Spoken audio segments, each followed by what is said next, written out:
हाँ तो भाइयों, अब तुम्हारा आ गया है रिजल्ट। और जो कई महान लोग थे हमारे पास जो ये आस लगा कर बैठे थे कि जब रिजल्ट आएगा जब ही पढ़ना स्टार्ट करेंगे, तो भाइयों अब नींद में से उठो और लग जाओ पढ़ाई में, क्योंकि 11th का सिलेबस इतना बड़ा है ना कि तुम्हें पता भी नहीं चलेगा ये साल कब ख़त्म हो जाएगा। और जब तुम पीछे मुड़ के देखोगे तो तुम्हें एक बैकलॉग का पहाड़ दिखेगा, जो कि ना सिर्फ 11th के लिए एक प्रॉब्लम है बट ये तुम्हें 12th में भी दिक्कत देगा। पर यार देखो, आज मैं तुम्हें ये ज्ञान देने तो बिल्कुल नहीं आया हूँ और इस बारे में बात करने तो बिल्कुल नहीं आया हूँ। तो फिर मैं आया क्यों हूँ आज? वेल, तुम खुद ही देख लो।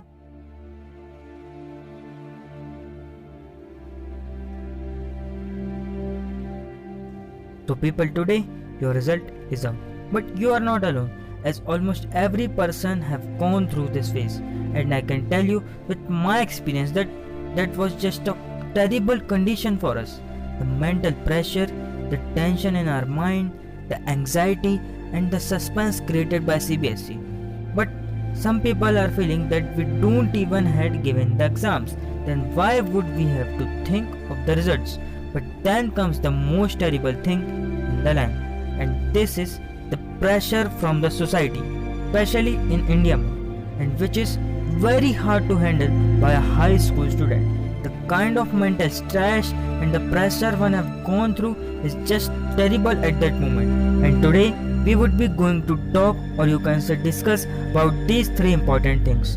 Firstly, the problem with our education system. Secondly, the mindset of the Indian society. And finally, the actual importance of your results. And I can tell you, by the end of this video, you will feel confident about your future.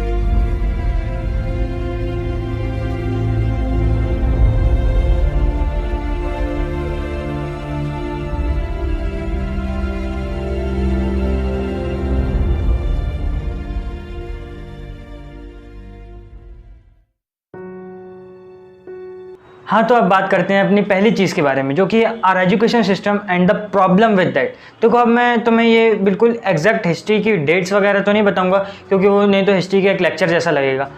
तो ये बात जब Britishers India में थे और उन्हें एक ऐसा रियलाइजेशन हुआ कि यार उनको एक एजुकेशन सिस्टम की ज़रूरत है, उन्हें इंडियंस लोगों को पढ़ाना होगा जैसे कि हम उनके ऑफिस में काम कर सकें और तो और हम उनसे कम्युनिकेट भी कर सकें। क्योंकि जब ब्रिटिशर्स लोग इंडिया आए थे तब हमें इंग्लिश बोलना नहीं आती थी, हमें मतलब किसी भी इंडियंस को इंग्लिश बोलना नहीं आती थी, तो उन्हें कम्युनिकेशन में बहुत ज़्यादा प्रॉब्लम होती थी। तो उन्हें एक एजुकेशन सिस्टम बनाना था, तो उन्होंने ये जिम्मेदारी एक इंसान को दी जिसका नाम था मैकॉले।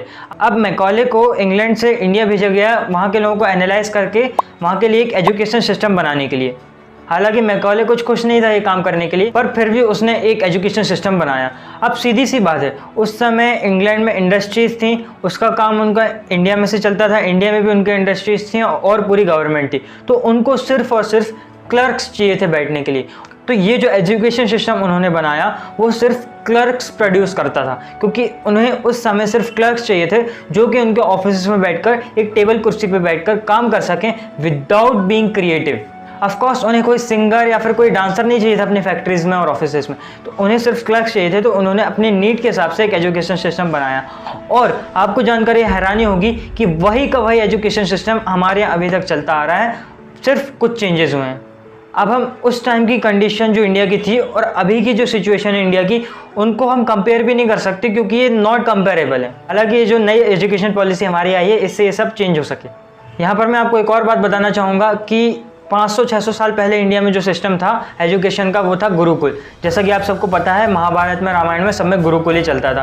तो जो गुरुकुल सिस्टम था वो भी स्किल बेस्ड सिस्टम था, सबको एक चीज़ नहीं पढ़ाई जाती थी उधर पे। यदि किसी की फोकस कॉन्सेंट्रेशन पावर अच्छी है तो उसे एक धनुष बाण दिया जाता था, यदि किसी की फिजिक अच्छी है और उसमें बहुत ज़्यादा ताकत है तो उसे एक गदा दिया जाता था, यदि किसी की लीडिंग पावर अच्छी है, उसकी लीडिंग माइंडसेट अच्छा है तो उसे एक सेनापति बनाया जाता था, यदि कोई बहुत ज़्यादा इंटेलिजेंट है, उसका बहुत ज़्यादा दिमाग चलता है तो उसे मंत्री बनाया जाता था। पर आज के दिन ये बहुत सारे स्टूडेंट हैं और उनसे बोला जाता है कि आपको ये एक बुक है, आपको ये फॉलो करनी है, सारे स्टूडेंट्स को बस एक book. I don't know what to say now, but this is the truth.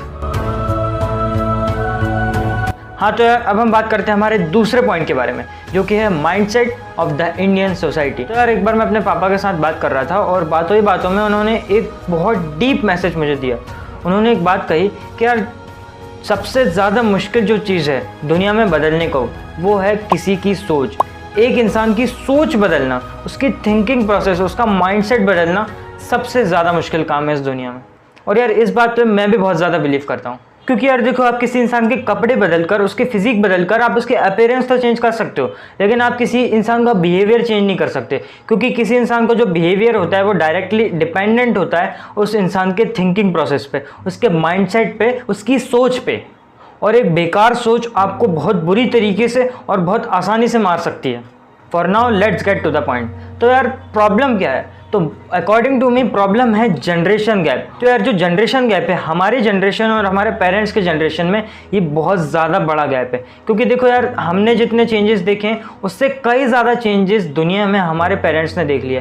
क्योंकि ज़्यादातर लोगों के पेरेंट्स जो होंगे 1975 से 1985 तक के उनका बर्थ होगा, तो उन लोगों ने जितना चेंज दुनिया में देखा है उतना किसी भी जनरेशन ने नहीं देखा। तो उनके लिए जो नई चीज़ अडॉप्ट करने का जो तरीका है वो थोड़ा अलग है, और वो लोग थोड़ा हेजिटेट करते हैं नई चीज़ को अपनाने में, क्योंकि उन्होंने बहुत ड्रास्टिकल चेंज देखा है। और यार देखो, इसमें गलती किसी की भी नहीं है, ना हमारे पेरेंट्स की गलती है ना हमारी गलती। जो सारी गलती ये है जनरेशन गैप की, और जो इतना ड्रास्टिकल चेंज आया दुनिया में।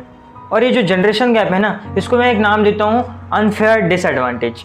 तो यार देखो, ये तो ह्यूमन नेचर है कि इंसान नई चीज़ को ट्राई करने में, नई चीज़ को अपनाने में थोड़ा सा हेजिटेट तो ज़रूर करता है। इंसान एक अपने कंफर्टेबल जोन है, जो उसकी कम्युनिटी, उसमें रहना ज़्यादा पसंद करता है। कोई नए लोगों से मिलना या फिर नई चीज़ें ट्राई करना थोड़ा हेजिटेट करता है इंसान, क्योंकि उसको नई चीज़ों में ढलने में थोड़ा सा टाइम लगता है। और यही कारण है कि आपको आपके दूसरे कलीग से या दूसरे स्टूडेंट से कंपेयर करा जाता है। आपके पेरेंट्स, आपके रिलेटिव्स, आपके अंकल आंटीज़ लोग ये आपको कंपेयर इसलिए करते हैं क्योंकि ये लोग नहीं चाहते कि आगे जाके आपको लाइफ में स्ट्रगल करना पड़े, आपको आगे जाके डिफ़िकल्टी हो।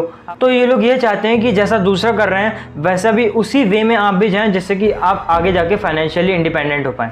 और लोगों को ये लगता है कि यही सिर्फ लिमिटेड रिसोर्सेज हैं, लिमिटेड वेज हैं जिनके थ्रू हम फाइनेंशियली इंडिपेंडेंट हो सकते हैं। लेकिन आज के टाइम पे बहुत ज़्यादा वेज हैं फाइनेंशियली इंडिपेंडेंट होने के, बहुत कम टाइम में। But as you know, human nature, we hesitate in trying new things. इसमें गलती किसी की भी नहीं है, बट आपको उन्हें समझाना पड़ेगा कि अब दुनिया चेंज हो रही है और हमें दूसरी फील्ड्स में भी जाने का मौका मिलना चाहिए, और इन चीज़ों में भी स्कोप है, ये आपको उनको प्रूव करके दिखाना पड़ेगा। और हमारे सोसाइटी में जो एक और ख़राब चीज़ फैल रही है उसका एक एग्जांपल देना चाहूँगा। आपने कई बार यूट्यूब पे वीडियोस देखते समय और टीवी पे एजुकेशनल कंपनियों की ऐड आती है, उसमें आपने ज़रूर सुना होगा। वो आते हैं और सबसे पहले एक ही लाइन उनके मुंह से निकलती है, 10th pass, so now are you pursuing JEE or NEET? Are you becoming a doctor or an engineer? मतलब यार क्या है ये? मतलब सिर्फ डॉक्टर और इंजीनियर ही हैं क्या जो पूरी दुनिया को चलाते हैं? इसके अलावा भी बहुत सारी फील्ड हैं, पर ये जो छोटी छोटी चीज़ें हैं, एड्स हैं, ये टैगलाइंस है ना, ये हमारी सोसाइटी की जो सोच है इसको और भी बायस्ड बनाते जा रहे हैं। ये हमें खुलने का मौका नहीं दे रहे हैं, ये हमें दूसरी फील्ड्स को एक्सप्लोर करने से रोक रहे हैं। And this is really needs to be stop. Sir last में एक सॉल्यूशन की तरह मैं आपको बताना चाहूँगा कि आपको लोगों को बदलना नहीं है, और ना ही आप खुद बदलो। जब तक आप सही हो आप बिल्कुल मत बदलो, और लोगों को भी मत बदलो, क्योंकि वो बहुत मुश्किल काम है। बस आपको उन्हें इग्नोर करना है और अपने गोल्स पे कंटिन्यू करना है, और उनको प्रूव करके बताना है कि नहीं, हम कर सकते हैं। And now finally comes the third thing which is very important, what is the actual importance of your result. देखो यार, मुझे पता है एज अ स्टूडेंट कि जब भी हम एग्ज़ाम लिखते हैं और जब भी हम क्लास में पढ़ाई कर रहे होते हैं, या फिर जब हमारा रिजल्ट आने वाला होता है, तो हमें एक ही क्वेश्चन सताता है कि यार इसकी क्या वैल्यू है, क्या इंपॉर्टेंस है इसका, क्या ये मेरा फ्यूचर जस्टिफाई करता है। तो गाइस, इन सब का एक ही आंसर है कि ये बस आपके मार्क्स बताता है, ये बस बताता है कि आपने एग्ज़ाम में कितना लिखा है। ये सिर्फ आपके मार्क्स बताता है, ये आपका फ्यूचर जस्टिफाई बिल्कुल नहीं करता, ये आपके बिहेवियर के बारे में बिल्कुल नहीं बताता, ये आपके स्किल्स को रिप्रेजेंट बिल्कुल नहीं करता। देखो यार, वो चीज़ें जो आपके फ्यूचर को जस्टिफाई कर सकती हैं वो हैं कि आप नई चीज़ को सीखने में कितना इच्छुक रहते हो, आप कौन कौन सी नई स्किल्स सीख रहे हो, आपके पास प्रेजेंटली कौन कौन सी स्किल्स हैं। And yes guys, this is the holy truth that your future depends only on what you are doing now.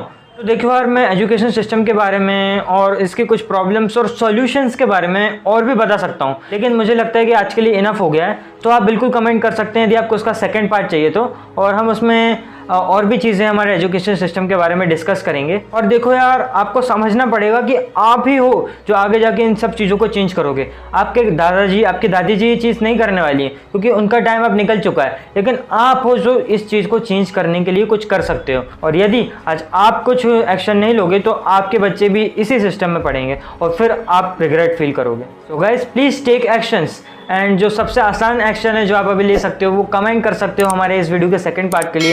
इस वीडियो को लाइक कर सकते हो जिससे हमें मोटिवेशन मिले, और तो और इस वीडियो को आप दूसरों के साथ शेयर भी कर सकते हो जिससे कि उनको भी थोड़ा सा नॉलेज मिले और उनकी भी आंखें खुले। And at last you can subscribe to our channel for supporting us in this campaign.